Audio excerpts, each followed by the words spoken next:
Continuing with Likutei Halachos Hashkamas HaBoker Aleph.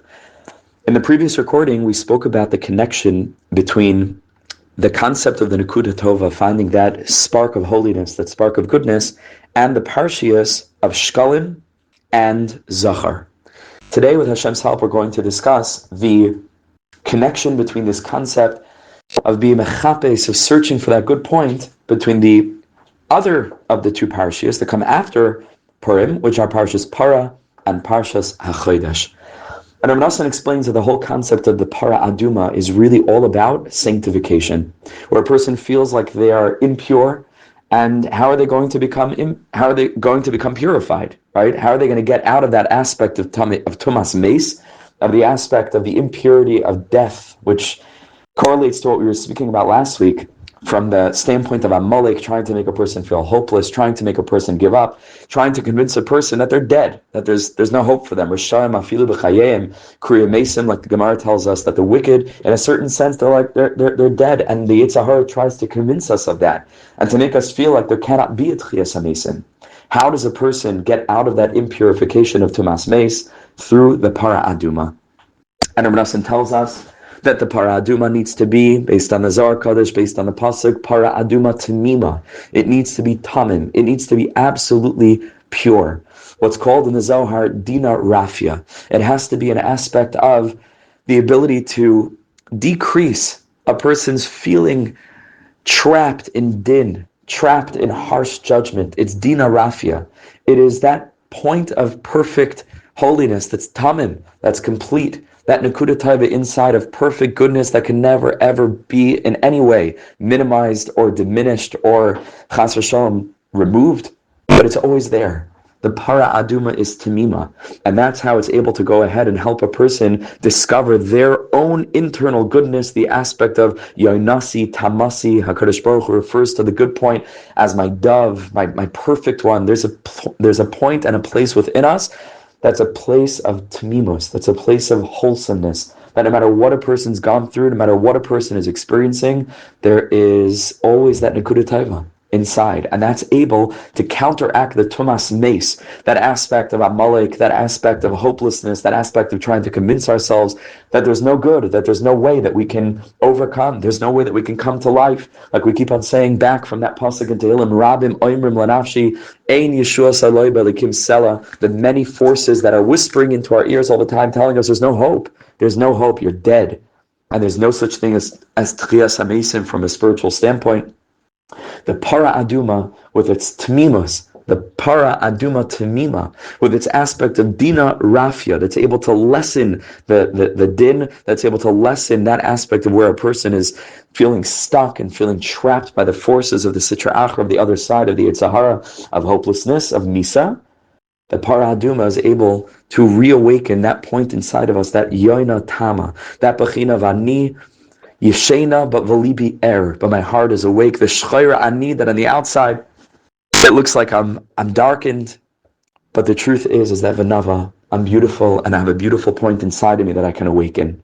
And Reb Nosson explains that this is also that the Para Aduma is called a chayk, zois chukas haTorah. Why is it called a chayk? Something that's really impenetrable to our understanding. We're incapable of really understanding it. What aspect of the Para Aduma is impossible for us to understand? And the Gemara tells us, Chazal tell us, that what makes the Para Aduma so confounding is that we know halachically the Para Aduma is obviously metaher tamehim. It's coming to remove the impurity of Tumas Meis, and it's coming to purify a person who's impure. But on the other hand, it is also metah tahirim. The people that are engaged with the preparation of the Para Aduma become impure.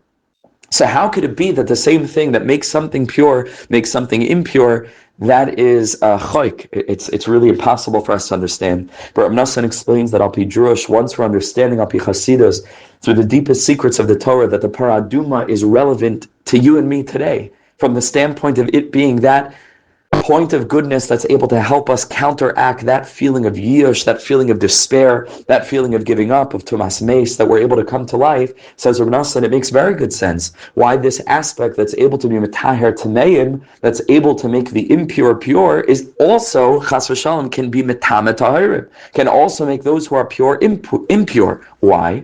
Because a person who needs this message of the Nekuda Tova A person who's feeling trapped and stuck, a person who's given into the voice of Amalek, who feels like there's no hope for them, Gewalt, right? So for such a person, absolutely, this message of the Nekuda Tova, that you have a good point and you're absolutely pure and holy and you're okay as you are and you can return to Hashem, that can bring such a person back to the side of purity. But a person, says Reb Nosson, who's already pure, meaning a person who's already in a good place, a person who is experiencing success in Avodas Hashem, if the only message that we're giving to that person is about their inherent holiness and their purity, that can actually hold them back. Because that can make them feel like, okay, so then there's no point of really working on myself and gaining and growing and progressing and proceeding and evolving in my Avodas Hashem, because I'm okay as I am. And that's the aspect of the possibility of the para aduma tamima, the yanasi tamasi, actually being metame tahirim. Actually, in some sense, chas v'shalom, that it can be metame tahirim, it can impurify those who are already pure, and it can bring them, chas v'shalom, Reb Nosson says, to a place of gaiva, of arrogance, and that's why we have to be very careful about that. Then we lead to the concept of Parshas HaChodesh, the final of the 4 parshias, which is all about Kiddush HaChodesh, about Kiddush Levana. Says Reb Nosson, this is mamish, the whole message of the Nekuda Tova, because the Levana, we know, goes through a process, and sometimes the Levana is toward the middle of the month is full, and then it gets less and less and less and less and less until you mamish can't find it at all. And that's sometimes how we feel. Am Yisrael are similar to the Levana. We count our months by the moon. We're a lunar nation, and it means that we have a connection also to this experience, both as a nation and as individuals, where sometimes we feel like we're shining bright, and then sometimes we feel like everything is black and dark, shchayra ani, we can't even see our holiness, and we sink, and we feel that we're stuck. In Kiddush Levana, this Parshas HaChodesh means that sometimes all you need to be able to see is just a tiny glimmer at the beginning of the month, just the tiniest sliver of the moon. And right away, after searching for it, because we speak in Halacha about how the Eidim would be mechapes, they would search, and even today, a person, especially here in London, when it's so cloudy and rainy all the time, sometimes, we just had last night, so you see Chaver going up to the window and looking up at the sky, can we see the Levana? That's the aspect of being mechapes, the Nekuda Tova, of searching within ourselves for a good point, for that sliver of holiness. And once we find it, what do we do? We go to Beis Din, and what do Beis Din say? Beis Din says, Mekudash, Mekudash. They say, yes, this is a holy point. This is Kiddush Halavana. That point of holiness emerges, and that lets us know that this is something that is holy, and then the whole Kahal, the whole nation responds, Mekudash, Mekudash. That helps that point grow, and we help it expand. And we know that the Levana was made less. We know that first the Levana was shining on the same level as the Shemesh. The sun and the moon were shining in the same level, and HaKadosh Baruch Hu made the moon small. But in order to give the moon some nechama, in order to give the moon some consolation, the Medrash tells us that HaKadosh Baruch Hu gave it stars, that it should be accompanied by the stars. Says Reb Nosson, those stars are the perpetual reminder to the moon that even though it might sink and diminish itself to the point where it's not even there, the stars, those little points of light, are a reminder of the Nekuda Tova, of the Nekudos Tovos that we have inside of ourselves.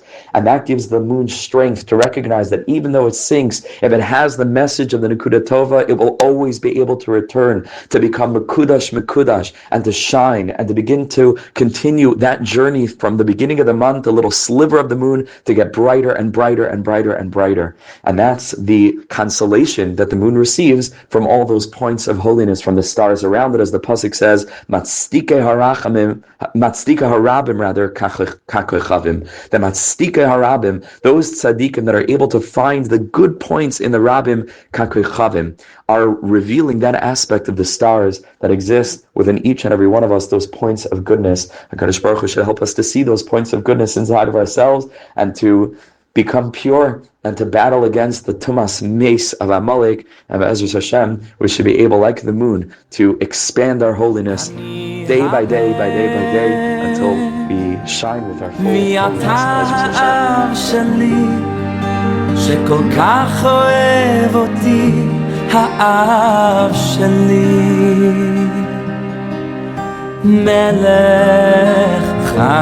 וקיים על כל נשימה שאני